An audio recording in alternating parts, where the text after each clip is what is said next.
Quand nous l'avions rencontré, Guillaume était un enfant de 4 ans. Aujourd'hui, il est âgé de 12 ans. Fils unique, il accapare toute l'attention de sa mère, Marie-Hélène. Guillaume est obèse depuis toujours. Tous les mercredis, Marie-Hélène se libère pour préparer le repas de la famille. Elle est femme de service dans les écoles primaires de Stein, en banlieue parisienne. Son mari, lui, malade, ne travaille plus.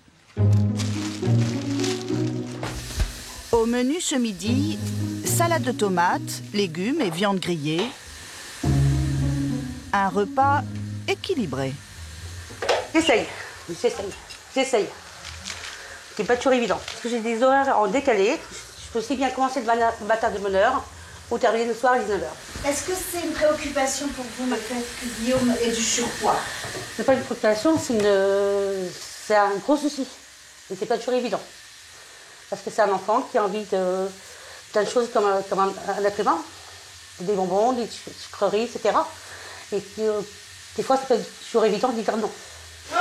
Tu emmènes et tu te sers. Guillaume a toujours faim. Il mange volontiers salades et légumes, mais en grosse quantité. Alors sa mère tente de le surveiller. Dis donc, tu aurais pu m'attendre? Non, j'ai la dalle. Malpoli. On a que ça pour le repas. Oui. C'est toujours comme ça, Marie? Non. Des fois, il prend du pain en cachette et c'est pas bon. J'ai la dalle. Quand nous l'avions filmé, Guillaume pesait déjà 25 kilos à 4 ans. À l'époque, sa mère avait pris conscience du problème et avait consulté médecins et nutritionnistes. Mais Guillaume n'avait d'appétit que pour les féculents. Bon appétit, Guillaume. Et chaque repas tournait au drame familial. Un petit peu.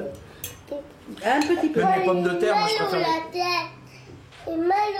Guillaume vient de terminer ses pâtes et les haricots verts après les pâtes, c'est beaucoup moins tentant. Des bêtises.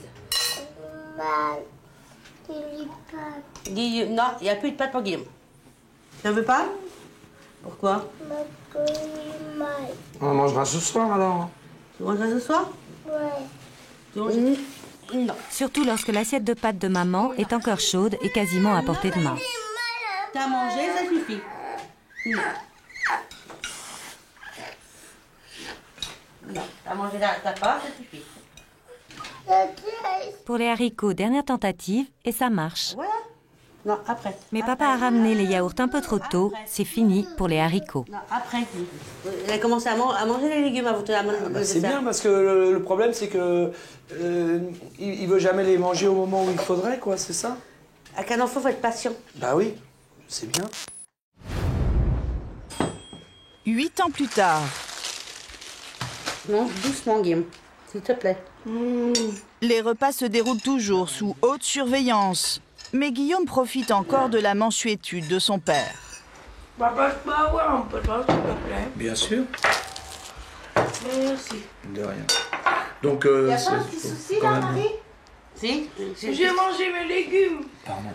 J'ai mangé mes Propose, légumes. t'as eu assez de pain. J'ai mangé mes légumes. T'as assez J'ai de pain. mangé mes T'as eu assez de légumes pain. et toute ma salade. T'as eu assez de pain.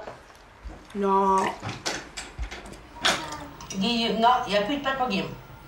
Je savais pas que j'avais ce caractère-là quand j'étais plus petit. Guillaume n'avait pas vu le premier reportage. Ses parents le regardent avec lui pour la première fois. Est-ce que vous vous rendez compte que s'il avait grossi à peu près à la même vitesse, qu'on prolonge ça, même sans l'amplifier? C'est un petit garçon qui aurait vers l'âge de 10 ans, pesait autour de 80 ou 90 kilos, juste en continuant tout simplement cela. Non, je ne me rends pas compte, mais bon, je m'imagine pas d'ici là. Ce qu'il faudrait arriver à obtenir en réalité. Non seulement Guillaume a suivi la mauvaise pente redoutée, mais il est allé au-delà. Il pèse à 12 ans 92 kilos. Un surpoids dont sa mère se sent responsable. Disons que l'échec est là, la preuve est bien là. C'est que Guillaume n'a pas maigri, il a au contraire grossi. Et que voilà, c'est que ça manque de volonté, je pense. vis-à-vis de l'autre fille, vis-à-vis de moi-même. Comme je dis à ma mère, n'achète pas de féculents, je sais que tu vas en faire tout le temps. Elle me dit non. Bah non, quoi? Il t'en faut des féculents, Guillaume. Il m'en faut quoi? T'as vu mon poids? Tu le fais exprès? Ouais, il faudrait diminuer pour l'instant. Hein? Ça devient... Tu veux quoi? Que je me prive, que je mange pas? Entends pas en acheter et prendre plus de légumes. Alors pourquoi tu me réclames des pâtes quand je fais pas? Quand je t'en fais pas? Bah pourquoi tu en achètes? Michael, lui, est un garçon très dynamique. Dans sa maison de campagne, parti de football avec ses sœurs, Cynthia et Léa.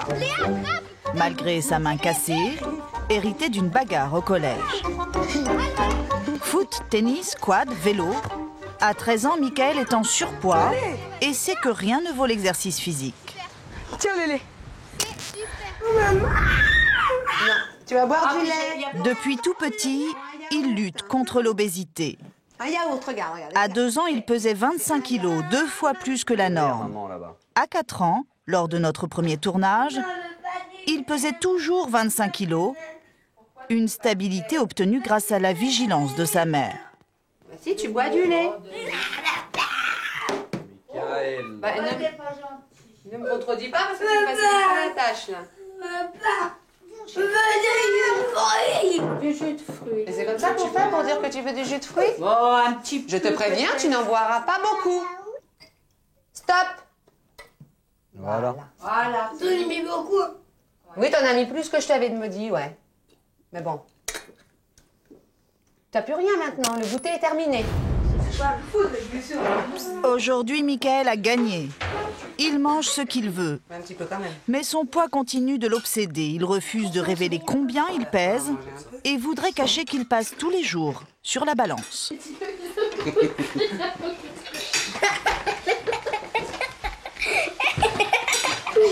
On mange là. Tu passes souvent beaucoup de temps à te peser? Non, des fois en fait. Le matin. Et pas tous les matins. 2 fois dans la semaine. Ils ont pas l'air très convaincus, ta famille, là. Mais non, c'est vrai, arrête de mentir, papa. Ça sert à rien de raconter des cracks, toi. Qu'est-ce que ça te fait de raconter? Et comme tu dis pour le manger, là, dès que tu vois la bouffe, tu as du mal à t'arrêter. Bah oui. Et c'est nous qui sommes obligés de te dire attention, Michael. Oui, bon, on va dire tous les jours alors. Enfin, un jour sur 2. Ouais. Non, matin et soir, tu te pèses. Non, pas le soir. Mais si. C'est du blanc de poulet aux champignons et à la crème. Et en plus, il y a des bons haricots verts. Comme tu les aimes. Est-ce que c'est un petit peu un complexe pour toi? Oui, un peu. J'aime pas être gros en fait. C'est ça le truc. C'est que je veux pas être gros en fait. T'as Tout simplement. l'impression d'être gros? Ouais. Tu le sens à quel moment, ça? Je le sens parce que dès que je me regarde. Voilà. C'est pas vrai. À la maison, c'est meilleur qu'à la cantine. Michael a toujours du mal à contrôler ses fringales. Moi, j'en veux pas. Hein. Oui, En pleine crise d'adolescence, il reproche à ses parents de trop le nourrir. Il semble avoir oublié le combat que menait sa mère quand il était petit. C'était capricieux, un truc de malade en fait. Tu m'aimes quand même? Oui. Tu me fais un câlin? Malgré les crises et les pleurs, la maman de Michael tient bon, même si ce n'est pas tous les jours facile. Tu me fais la tête alors? Oui ou non? Ça me fait quelque chose parce que je me dis, je suis en train de parler d'un jus de fruits et d'un yaourt. Je parle pas de chocolat ou de sucrerie ou de pain au chocolat. Pour du jus de fruits et un yaourt, c'est pas non plus... Non, ça a été quand même une réussite. Maintenant, ce que j'aurais aimé, c'est qu'au jour d'aujourd'hui, il soit bien dans sa peau et qu'il soit, voilà, qu'il soit bien dans sa peau, tout simplement. C'est pas le cas. Par rapport à son poids, il me remet la faute sur moi et que c'est jamais de ta faute, c'est toujours de la mienne, malgré que je te dis attention, non, ou que je te regarde. Bah oui, faut même remettre sur la faute sur quelque chose. Comme je dis, il est grand, il sait ce qu'il veut. Quand il est dehors avec les copains, moi je suis au boulot, on voit pas ce qu'il mange ou ce qu'il fait. Hein. C'est à lui de faire attention maintenant.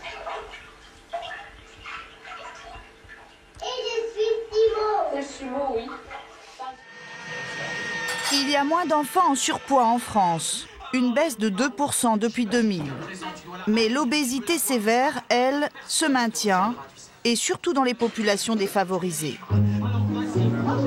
Aujourd'hui, grand rendez-vous pour la famille de Guillaume.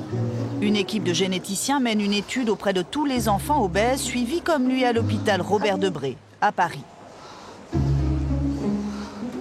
Bonjour, on a rendez-vous avec le docteur Girard. Marion Gérard, responsable de cette étude, a convoqué Guillaume et ses parents pour leur communiquer les résultats. Marie-Hélène est inquiète. On a fait donc une petite étude génétique qui montre qu'ici, dans cette région-là, dans la région du bras court du chromosome 16, il y a une petite région qui manque chez Guillaume. Il y a un tout petit trou sur le chromosome qui s'appelle une délétion. Cette petite délétion chromosomique est quelque chose qui est en cours d'analyse, c'est-à-dire que ça a été décrit chez certains patients qui sont porteurs d'obésité. Et c'est encore quelque chose de récent. Donc c'est pour ça que vous rentrez dans un cadre de recherche. C'est pour ça qu'on va vous prélever tous les deux, parce qu'on sait que ça peut être présent que chez Guillaume. Et éventuellement, ça peut être présent chez d'autres membres de la famille et être très peu symptomatique, c'est-à-dire avoir peu de signes. Quelles sont les conséquences pour Guillaume, pour son avenir? Alors, les conséquences, c'est pas plus que ce qu'il a déjà. C'est-à-dire c'est un surpoids et c'est quelquefois des difficultés d'apprentissage scolaire. Pour le moment, il n'y a pas de traitement. Pour le moment, il n'y a pas de traitement connu. Pour le moment, il n'y a pas de traitement connu. Et on ne peut pas vous dire pourquoi cette anomalie de la région chromosomique provoque cette obésité. Dans les analyses, si vous vous êtes trompé, on peut se tromper. Il faut refaire la prise de sang, je vais être sûre, moi. On peut refaire la prise de sang si tu veux, ça ne me pose aucun problème de le refaire pour toi. Non, on le refait. Il n'y a pas de souci. Au revoir. Au revoir. Guillaume s'alimente mal, mais il présente également une prédisposition à l'obésité très rare. Ces enfants, on les regarde de travers en disant ils pourraient faire quand même attention, ça se gère, c'est pas la peine de manger tout et n'importe quoi. Ces enfants ont faim constamment et quand on leur donne pas à manger, ils sont malheureux, ils sont agressifs et désagréables, ils sont pas bien. Donc c'est des enfants qu'on doit aider parce qu'ils sont en souffrance, donc ne pas les stigmatiser. Tu viens dire au revoir? Sandro est en retard. Le regard des autres, les insultes, les petits martyrs de cours de récréation. Guillaume les subit quotidiennement. Michael, lui, affirme ne plus en souffrir. Nous lui fixons un rendez-vous à la sortie du collège. Il est midi, Michael est bien là, mais devant ses copains, il refuse de nous parler.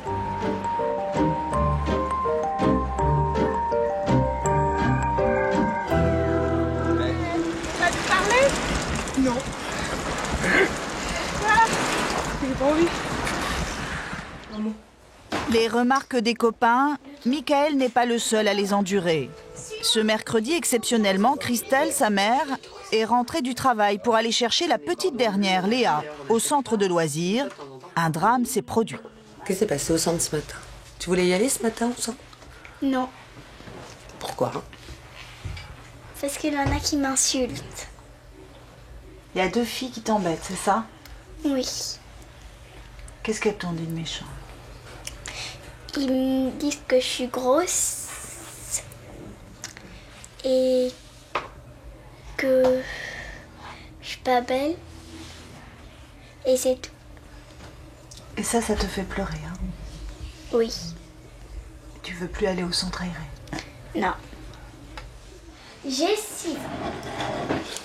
Cette crise, c'est l'occasion pour Christelle de vérifier une intuition. Donc t'as 6 ans et demi. Oui. Et combien tu pèses? 33, 2. Et voilà. J'ai vu ça la dernière fois. Vous avez vu quoi? Mais qu'elle suivait le chemin de son frère. Je me suis dit que on devait tout recommencer.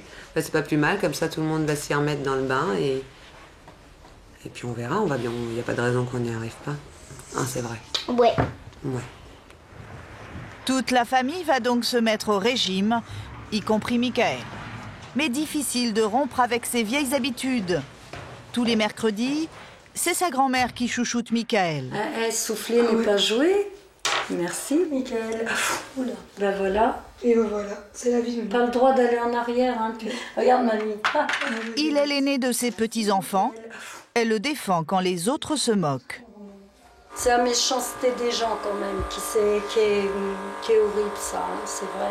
On dit il est gros, ouais, mais il s'imagine pas Il a beau faire attention, même s'il mange un petit peu, lui il grossira plus vite qu'un autre, malheureusement. Parce que vous pensez que c'est une préoccupation pour lui? Ah lui, oui. Beaucoup, oui. Alors voilà notre petit rituel, notre petite glace et son verre d'eau. Avec de la pêche. Avec de la pêche. Et quelle meilleure consolation qu'une petite glace. Moi, je ne le trouve pas trop gros, je le trouve bien, mon petit-fils. L'environnement familial est souvent un obstacle à la perte de poids. Alors, dans les cas les plus sérieux, les médecins recommandent désormais d'isoler les enfants de leur famille dès leur plus jeune âge. Face à la presqu'île de Gien, voici le centre Béthizou. Réveil dynamique à l'étage des jeunes pensionnaires. Là-bas, il y a les gros chamallows. On y va les filles, on va petit déjeuner. Allez. Parmi elles, Fanny, 8 ans, l'une des plus jeunes du groupe. Elle est entrée au centre il y a 2 mois avec 18 kilos de trop. Sommeil. C'est pas la seule. Je suis même pas réveillée. Allez Fanny, mange maintenant. Fais tes tartines, après tu vas être en retard. J'aime pas le beurre. Tu veux pas de beurre? Un petit peu. Ici, interdiction de sauter des repas. Et dis donc. Je sais. Tu prends que ça? T'es sûre? Toujours. Bon, Fanny, on la force pas parce qu'elle avait tellement pas l'habitude de prendre son petit déjeuner le matin qu'elle prend un tout petit peu de tout. Parce que rien ne lui fait envie en fait. On la force à prendre un rythme alimentaire. Parce qu'en fait, c'est pas qu'elle ne mangeait pas, c'est qu'elle mangeait toute la journée. Elle mangeait pas aux bonnes heures des repas. Donc là, on l'oblige à adopter un rythme alimentaire. Donc au petit déjeuner, goûter, dîner. Mais Fanny, avant, elle buvait un verre d'eau et après, elle mangeait toute la journée dans la boulangerie de papa et maman. Voilà. Tu veux commencer, Fanny? Oui. Dans son chaudron, la sorcière avait mis 4 vipères. Il y a 8 ans, lors de notre première enquête, ces centres étaient réservés uniquement aux adolescents. Désormais, une vingtaine d'établissements accueillent des enfants petits dès le CP. L'enseignement est donné sur place, les séjours durent 3 mois et sont entièrement pris en charge par la sécurité sociale. Ce matin, Fanny a rendez-vous avec le médecin Gilles Ramage. Alors ma belle, ça va Fanny?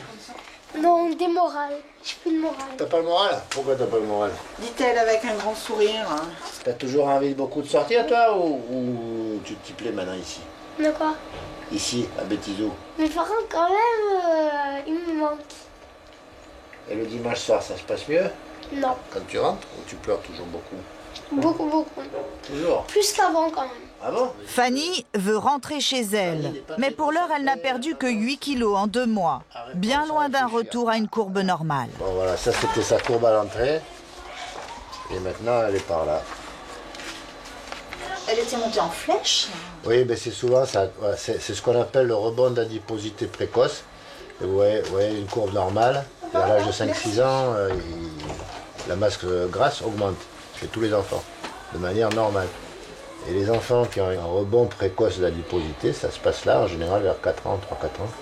Ça, c'est très prédictif d'une obésité à l'âge adulte. C'est pour ça que c'est très important d'intervenir là. Là, elle était montée en flèche. Vous en voyez souvent des courbes comme ça? Tout le temps, presque tout le temps. Après 2 mois de séjour, Fanny évolue comme un poisson dans l'eau au centre Béthizou. L'activité préférée de cette fille de boulanger, la cuisine thérapeutique. Donc, tout le monde a lu le menu au tableau? Ouais. Alors, soupe de potiron, grille partie. Donc en fait, on va faire une pirade, une fondue et de la raclette. Tout ensemble pour que vous voyez un petit peu les proportions si vous voulez le refaire à la maison. Pour l'instant, j'ai besoin d'une personne qui fasse la pâte à tarte. Couper, tailler, laver, pétrir, doser, mélanger, mixer, faire cuire, mijoter, assaisonner. Ça chauffe le coup, là, c'est bien. Maman, pour moi c'est bizarre. Marion, l'éducatrice, leur donne le goût de la cuisine. Les enfants mettent en pratique ces principes diététiques.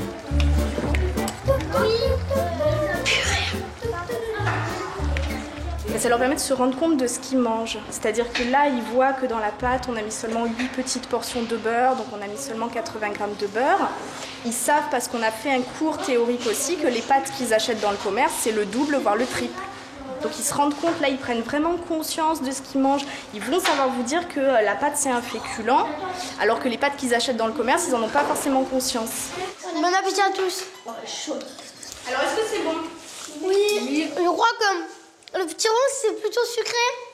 Ah bah oui, c'est de la même famille que le melon. C'est bizarre. Bon, il a perdu, va t'arrêter. Pendant leur séjour, tous les pensionnaires ont droit au même menu. Seule la quantité de pain diffère selon les enfants. Vous avez droit à combien de bouts de pain? 2. Ceux qui sont en 2000, c'est 2. Ceux qui sont en 1800, c'est 1. D'accord. Alors 1800 quoi et 2000 quoi? Calories. Alors toi, tu as combien, Fanny? 1800. 1800 calories. Si tu perds moins, ils te mettent à 1800. Si tu perds bien, après, ils te laissent à 2000. Toi, tu perds bien? Oui. Et toi, Fanny? Voilà. Vous avez tout compris. Moyen. Parce que ici, il faut bien perdre. Si tu veux vite rejoindre tes parents. La soirée s'achève sur ce festin. À 21h, les enfants sont couchés. Demain, samedi, c'est la journée des parents.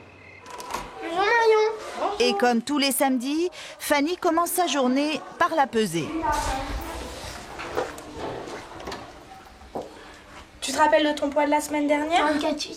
44,800 la semaine dernière? Donc ça te fait 2,4 kg en moins. En l'espace d'une semaine. T'es contente? Quand même. Ben ouais, hein. Bon là, ça te fait une grosse perte sur une semaine. Tu sais que tu perdras peut-être pas la même chose toutes les semaines. Hein. Donc maintenant, il me reste plus que 10 kilos à perdre. C'est ça. T'es à la moitié du chemin. Il me reste plus que 10 kilos à perdre. Fanny a perdu près de 2,5 kg en une semaine. L'objectif, ne pas les reprendre après sa cure. Alors, toutes les personnes qui viennent pour la réunion diététique, on va descendre s'installer en bas. D'où l'importance d'éduquer aussi les parents. Ce jour-là, 15 d'entre eux sont convoqués. 1 heure de bilan avant la permission thérapeutique du week-end. Ok. Alors... La maman de Fanny écoute attentivement. Le but du jeu, c'est de répondre à toutes les questions que... C'est l'originalité du centre Béthizou. On y accueille les enfants très jeunes et surtout on y conseille les parents. Et c'est parfois un peu musclé. Mais le souci, c'est que moi je mange pas avec eux. Ah, pourquoi? Parce que j'aime pas manger avec eux. Ils m'écœurent, moi le moindre chose ça me donne mal au cœur. S'ils se mettent à rôtir à table, je m'arrête de manger. Donc j'attends qu'ils dorment. Alors je vous dis pas, je mange à 9h30, 10h. Hein. Mais vous êtes complètement esclave de lui. Ce séjour à Béthizou, c'est une chance. C'est une chance de justement de faire un reset total des mauvaises habitudes. Mais si vous, derrière les parents, vous ne tenez pas les rênes à la sortie, c'est-à-dire si vous aussi, vous ne changez pas vos habitudes, vos mauvaises habitudes, c'est un échec. Et oui. Alors, je sais que vous, tous, vous vous dites, oui, mais c'est très simple, dit comme ça, et puis dans la pratique, après, il y a la colère, il y a le caprice, il y a, etc. Il y a plein de choses qu'elle fait ici, qu'elle fait pas chez moi. Tout à fait. J'ai appris qu'elle mangeait les compotes. Voilà. Alors, j'ai eu la diète, elle me dit, vous savez, vous n'avez pas bien intégré les laitages et les fruits. J'achète tous les fruits, elle ne les mange pas. Les yaourts, elle ne mange pas. Les compotes, elle ne mange pas. Et ici, elle mange tout. Et j'ai dit, mais Fanny, je savais pas que tu mangeais des compotes. Ah ben oui, si je suis forcée, maman, après il n'y a plus rien. Bien souvent, l'obésité des enfants serait aussi le résultat d'un problème d'autorité des parents. C'est moi le temps où je m'en allais errer pour sentir les mélodies qui m'inondent l'espoir. Il m'a dit je t'aime et moi j'étais étonnée. J'ai toujours dit que personne ne pouvait m'aimer. Est-ce lui ou est-ce moi? Quand elle rentre chez elle à Aubagne, à plus d'1 heure de route chaque semaine, Fanny est soumise à rude épreuve.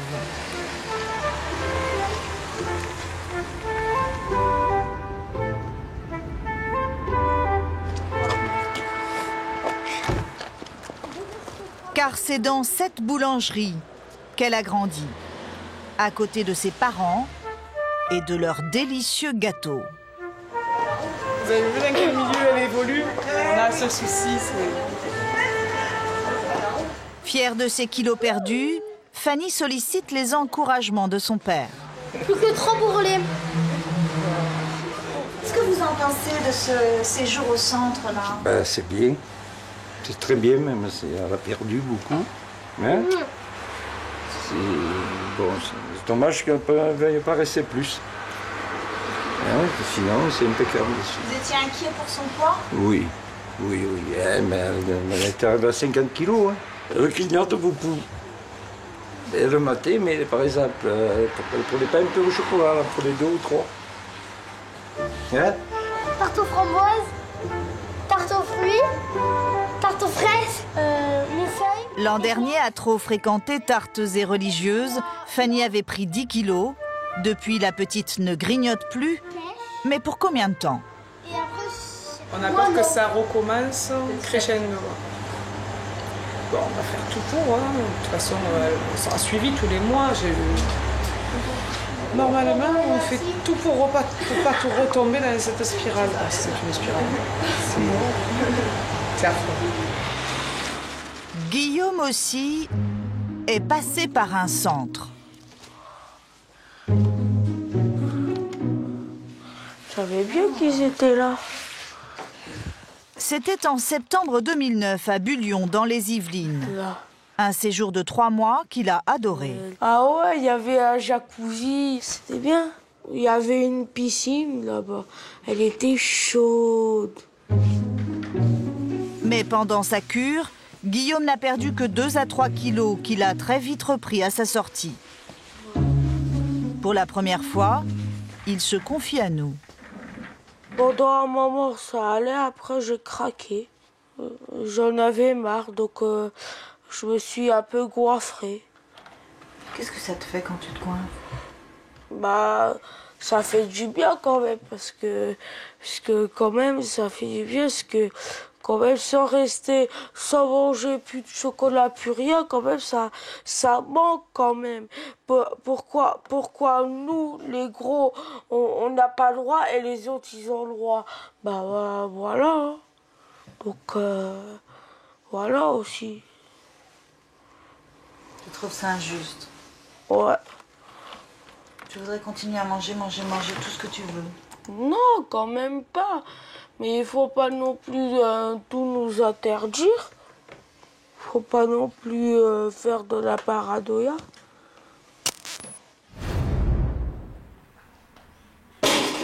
Quand nous l'avions filmé la première fois, Guillaume était suivi par le professeur Bounière. 24. Quand ils sont costauds comme ça, ils prennent facilement 2 ou 3 kilos par an. L'année dernière, lui, il en avait pris 8. À l'époque, à ses jeunes patients, le docteur de Saint-Vincent-de-Paul prodiguait toujours le même conseil. Bien manger, bien bouger. 8 ans plus tard, nous sommes retournés voir le professeur Bounière. Il ne suit plus Guillaume, alors nous lui montrons quelques images récentes. Bon, 92 kilos à 12 ans, c'est des enfants qui pèseront 120, 130 ou 140 kilos. D'ici à la fin de leur puberté, ils grossissent à toute vitesse, prennent 20 ou 30 kilos pendant toute la période de maturation pubertaire. Donc là, c'est vrai que c'est assez impressionnant. Lors de notre première rencontre, ce spécialiste croyait aux conseils de bon sens et aux cures d'amaigrissement. Mais aujourd'hui, il n'y croit plus et n'hésite pas à parler d'échec.